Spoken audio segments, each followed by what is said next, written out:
walking towards him, and then he just popped you back in. That But yeah, noise, if you dislocate a knee, like... What is the actual... Oh yeah, getting it back in is... So, you got the kneecap, and this thing can shift. But behind it, where your actual, like, tibia joins into your femur, if that gets dislocated, they are screaming. Yeah. I mean, in a clinic setting, like, I've seen a couple dislocated knees. I'm putting fentanyl up their nose to try and get them calmed down. It usually doesn't do it, though. It oftentimes won't touch it. Then you're trying to get the IV in, and then you're giving them good drugs. You're sedating them. You're putting them in the shiny glass castle, like, hit them with the ketamine. Seriously. And they'll still be screaming, but they just won't remember it anymore. You're like, yeah, do a little Michael Jackson action, get the propofol flowing in. You're like, okay, we're starting to relax. Well, still, like, when you're relocating it, I mean, they'll, even with all those drugs, they, as I said, they won't remember it anymore, but they'll be screaming. Yeah, it gets a lot of attention. Everyone else in the, like, in the clinic is like, yeah. Some people have higher pain tolerances, but yeah. No, you would know because just dislocated a shoulder. Yeah, because the patella, it's really obvious. It's just a little thing. If once it goes back in, as I said, like a lot of times just straightening the leg will get it right back to where it is. He's gonna have some swelling damage after the fact. With an actual knee, like as I said, it's gonna look real fucked. Kind of balloons. I mean, the swelling is just insane. Yeah, because they usually like destroy all the ligaments and tendons in the process. It takes a lot of force. Same with like if there's ever a dislocated hip, usually it like breaks the femur up at the head and then dislocates, which is real nasty. Yeah, that sounds disgustingly painful. Yeah, if you ever look at something and it looks like wrong, it's just like immobilize and get them to shore. That's the best you can do. Yeah.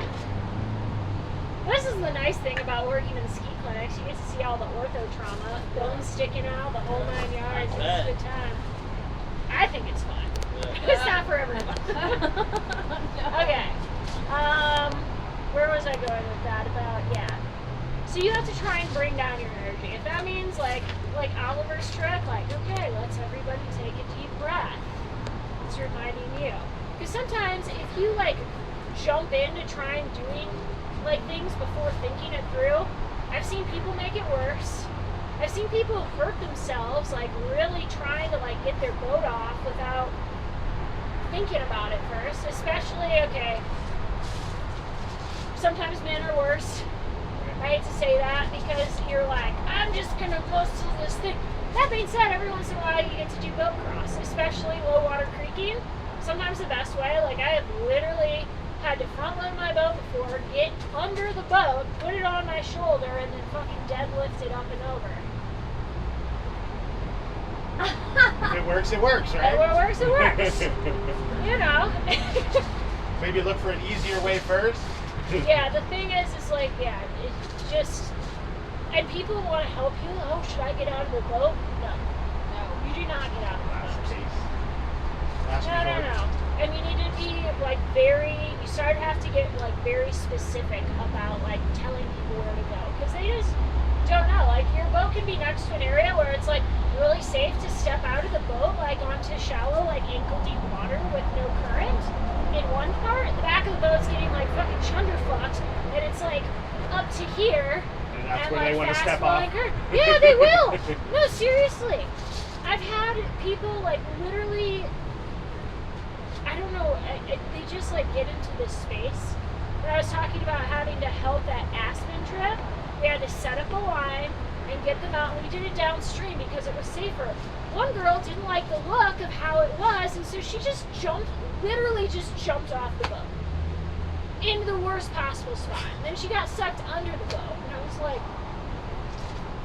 their guide, this poor kid, he was like 22 probably, from Argentina. just like screaming in Spanish. I'm like, that's not helping. This bitch should speak Spanish. I hope that's not recording. I think it is still. No, it's gonna be funny. Okay. So yeah, take a moment. If you get yourself stuck, even if it's sketchy, right? You know what's gonna. You're gonna get to the point where you can see it coming. Of like, we're gonna hit this.